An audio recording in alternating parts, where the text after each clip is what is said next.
In the summer of 1944, the International Fur and Leathers Workers Union, CIO, with its 100,000 members, was asked to sponsor a Liberty ship. It was given this honor because of its magnificent efforts during the first 4 war loan drives, in the course of which it raised $22 million. The Union chose the name Joseph Weydemeyer for the ship it sponsored. Joseph Weydemeyer was a German-American, a political exile from Germany, a friend of Karl Marx and Freidrich Engels, and the first Marxist in the United States. Joseph Weydemeyer was not one of those immigrants who brought with them to this country their prejudices, their stereotypes, superstitions, and illusions, and attempted to preserve them in this country, as did so many political, social, and religious sectarians of his day. Nor did he fall victim to that vulgarized conception of American democracy which asserts that the American type of bourgeois democracy has once and for all solved all the problems of human society. This former Prussian artillery officer, who came to the United States in 1851, espoused the ideas of scientific communism, the theory and practice of the liberation of the working class. Weydemeyer was a Prussian artillery lieutenant and an avid reader of the Rheinische Zeitung, the magazine which Karl Marx and Friedrich Engels wrote, which was banned in 1843. This magazine had been popular among many officers and men in Prussian military circles. Weydemeyer promoted the magazine and had won over many of his fellow officers. The success of his efforts may be gauged by the fact that many prominent figures in the German Revolution of 1848 and later in the American Civil War, such as Fritz Hanake, August Willich, Hermann Korff, and Friedrich von Huyst, served with him in Minden, where they first became acquainted with progressive and democratic ideas.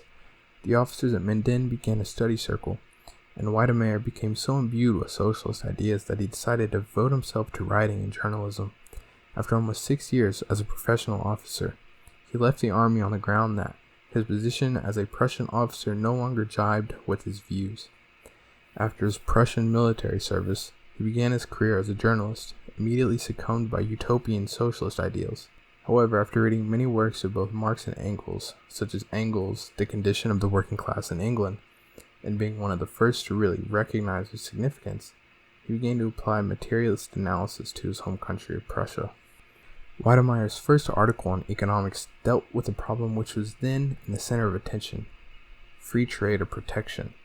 His point of departure was the question, how can the condition of the workers be improved? This attitude led him to explore the various economic measures and demands then under discussion. Thus he wrote in July 1845, "They, the business leaders, desire free competition, as they desired freedom of the press, but they desire it for themselves, not against themselves. They want to exploit, but not to be exploited." Weydemeyer's articles soon engaged the attention of the bourgeois publications. They were indignant at his method of exposing existing social evils and deficiencies down to the last detail, and remarked that he was noting only the negative side of the question. This evoked a reply from Weydemeyer in which he clearly defined social relationships. It is society, he emphasized, that creates its own conditions, and it is society alone that transforms them when it recognizes them as evil. The state itself is only a product of society. It is the form in which society has hitherto appeared. As long as it has existed as such, it forms the ligament that holds together its component parts.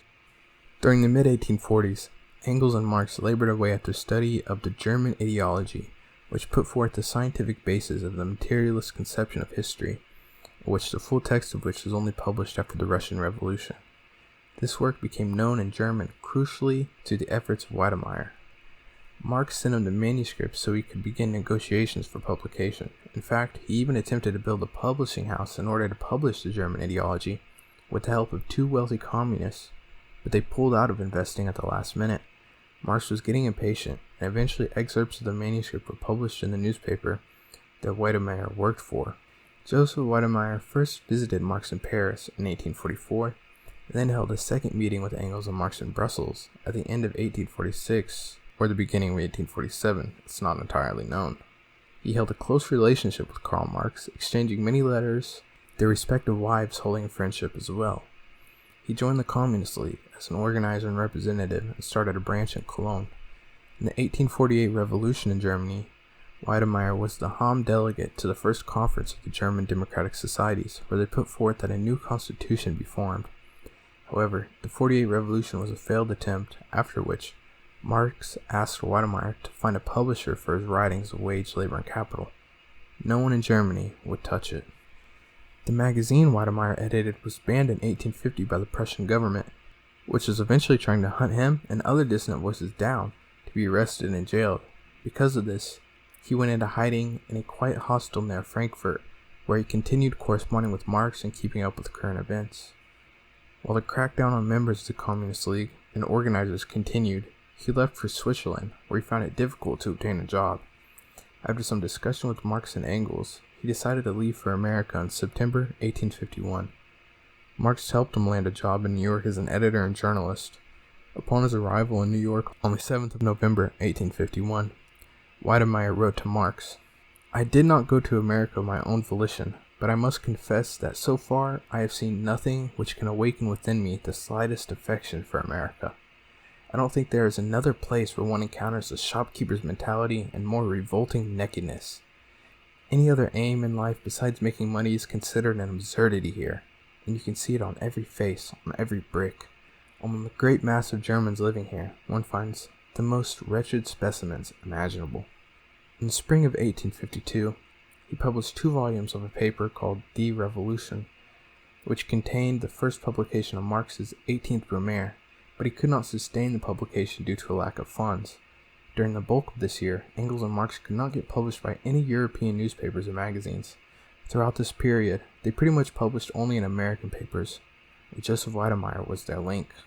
The Marx-Engels correspondence reveals that every week an article went from London across the ocean to Weydemeyer.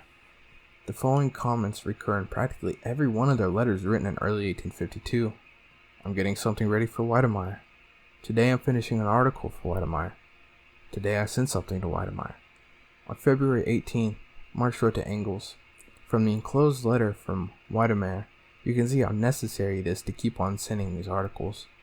For months the 2 men wrote only for America. All the translating had to be done by Engels, and there were times where he could barely cope with the task. Weydemeyer became, so to speak, a literary agent for Marx and Engels in the United States. He submitted the articles sent to him in the New York Tribune, as well as to many local papers in the West and many German-American papers such as the New England Zeitung in Boston. In 1850, Engels had published his Peasant War in Germany in the New Rheinische Revue. Weydemeyer reprinted it in installments in the New York Zeitung from January 1st, 1852 to February 1st, 1853. In a letter of October 12th, 1852, from Marx to Engels indicates that Weydemeyer published a kind of news service for his 2 friends in England, making their most important articles and dispatches available to the American press.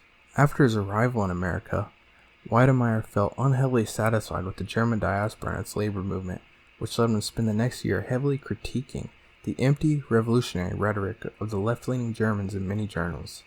His writings greatly influenced the German working class and helped to shift the discussion in a more substantive Marxist direction. Over the next few years, he spent time writing and organizing, having a great influence in workers' organizations and the German-American community. He actively opposed the Kansas-Nebraska Act of 1854, which created the territories of Kansas and Nebraska, allowing for southern slaveholders to enter the states and thus prevent free labor and immigration to regions which were vital to economic growth of the not-so-United States. It effectively repealed the Missouri Compromise, further sharpened contradictions and national tensions over slavery, and contributed to a series of armed conflicts known as Bleeding Kansas. In 1856, Joseph Weydemeyer moved across the country to Milwaukee because of financial stress, no longer affording to live in New York City. There, he continued to be active in the German and workers' communities. Marx achieved a scientific victory for the working class in 1859 with his publication of A Contribution to the Critique of Political Economy, a fundamental analysis of bourgeois economy. The previous year, Karl had neglected all his correspondence to focus on his work, but after finishing his work, one of the first letters he sent was to Weydemeyer in Milwaukee. He thought it was essential that workers in the U.S. learn from and study this book, and that Weydemeyer takes steps to distribute it widely across the states. Also in 1859, Joseph wrote a series of 6 articles for a German-American paper based in Chicago analyzing the tariff question and the economies of the North and the South. This analysis was widely read by the German diaspora, as well as in working-class circles. In this series, Weydemeyer offered a political and historical picture of the economic struggles in the United States, in the course of which the tariff fight occupied a central position from 1816 to 1846. He showed that the struggle of the factory interests against those of the cotton planters was the economic basis of the fight against slavery. According to Weydemeyer, in 1828 the tariff agitation began to occupy the same place that the slavery issue had in 1859. In a brief characterization of the then prevailing economic relations, Weydemeyer demonstrated that this fight for the tariff in 1828 had to lead to the fight against slavery. In Weydemeyer's words as quoted by Cap, "The conflict between the North and South could be concealed for some time by means of a compromise, but it was too deeply rooted to allow permanent reconciliation. Violently suppressed from the political domain, it arose in the economic field against the will of the politicians themselves, and thus the struggle resumed." This contradiction, we cannot emphasize this point too strongly, is based on the differences in the form of labor and the monopoly which American cotton still has on the world market. Slavery excludes any industrial development, as well as any scientific and industrial progress in agriculture, and is based solely on the production of staples, using human labor power in its crudest form and utilizing the crudest tools. In 1860, Weydemeyer moved to Chicago and worked as the editor of a daily labor newspaper of the Chicago Workers' Society. In August, however, a co-worker of his had decided to sell the paper he was working at. In Marx's words, "Weydemeyer's colleague will make the paper a profitable affair by selling it to a political party." At last, Weydemeyer had come to realize that he is too honest for American journalism. During that same year, the Republican National Convention was held in Chicago, and the German-American Society there had considerable sway in naming Abraham Lincoln the Republican presidential candidate. After being fired from the labor newspaper in Chicago, Weydemeyer moved back to New York City, being active in communist circles and campaigning hard for Lincoln's victory. Following the attack on Fort Sumter and the outbreak of the American Civil War, John C. Fremont, who was appointed Commander-in-Chief of the Department of the West, chose Joseph Weydemeyer to aid him in fighting the Confederates in Missouri, west of the Mississippi. Fremont preferred Europeans who had been active in the battles of 1848 and 49, of which Weydemeyer was experienced. Fremont put Joseph on his personal staff of technical aides. General Ulysses S. Grant explains what the rapid conquest of Missouri meant for the entire war effort of the North. There was some splendid work done in Missouri, and especially in St. Louis in the earliest days of the war. If St. Louis had been captured by the rebels, it would have made a vast difference. It would have been a terrible task to recapture St. Louis, one of the most difficult that could have been given to any military man. Instead of a campaign before Vicksburg, it would have been a campaign before St. Louis. Fremont, along with Weydemeyer and the rest of his chosen staff, arrived in St. Louis on July 25th to a unit in disarray. While Fremont's units were fighting in Springfield in southwestern Missouri, the Confederate Army began to carry out guerrilla warfare in northern Missouri. After the decisive Union defeat at Wilson's Creek, near Springfield, Fremont was fired. Weydemeyer was then promoted to the rank of lieutenant colonel and asked to command a 2nd Volunteer Artillery Regiment. After the Union victory in March 1862 at Pea Ridge, Arkansas, which secured the Union's position in Missouri, Weydemeyer spent much time in Missouri rooting out Confederate supporting bandits and the like. His service ended on September 21, 1863. He stayed in St. Louis and devoted himself to journalistic and political activity. He opposed his former boss, John Fremont, running in 1864 in order to unite the Republican Party against the conservatives, Copperheads, and others who would benefit from a fractured Republican Party. Even before the elections, on September 17, 1864, Weydemeyer again entered the Union Army.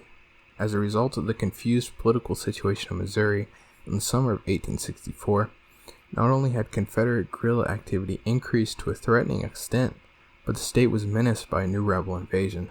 By conquering Missouri, the rebels sought to compensate for their defeats in other war theaters. Faced with this situation and with the refusal of the state militia to fight, General Rosecrans was forced to organize new Union regiments without delay, and he appealed especially to veterans of the war. Recruiting for the 41st Infantry Missouri Volunteers Regiment began in August 1864. Weydemeyer immediately placed himself at the disposal of the military authorities. On September 16, the regiment was completed, and the very next day, Weydemeyer took over command as colonel. During this time, Freidrich Engels, who followed the technical military as well as the political aspects of the Civil War, and who had written many articles on the subject, exchanged letters with Weydemeyer during this period in which he discussed the military strategic aspects of the war. He drew on Weydemeyer's practical experience to inquire more closely into the strategy employed. November 24, 1864, Engels wrote to Weydemeyer, "Your war over there is really one of the most powerful experiences one could live through." Following the defeat of the Confederacy, Weydemeyer stayed in St. Louis, contributing to local papers, and even ran for office. On the 1st of January, 1866, he became county auditor of St. Louis County. In this office, he sought to clear up the tax areas of the war profiteers, mainly copperheads and conservatives, and to carry through democratic reforms in the tax laws. He handled the question of tax areas so successfully that the report of the state auditor of the state of Missouri in 1867 praised the actions of the St. Louis County auditor, Weydemeyer. Far too soon, Joseph Weydemeyer's life ended at the age of 48 on August 20th, 1866, due to a cholera epidemic that had been raging for weeks in the area. He played a clearly indispensable role in organizing and educating the German-American working class. No less important was his capacity in combating the utopian, idealistic socialism of the 1850s in America and promoting a Marxist and materialist analysis of economy and history. He had a significant task in promoting Karl Marx's work, whether he was in Germany under the repressive Prussian government or facing the capitalists in the States, and had a personal friendship with Marx up until the day he passed. On top of these feats, being the first ever American Marxist, he played a substantial role in crushing the Confederate slavocracy. If you appreciated learning this history, you want to see more content like this, and you don't mind helping a comrade a food for him pay bills, please consider leaving a tip on PayPal or become a patron for as little as $2 a month. It seriously means a lot. Don't forget to subscribe, share, and follow on Twitter. Check out the book on Joseph Weydemeyer written by Karl in the description. I hope you have a better day. The fight continues, and thank you.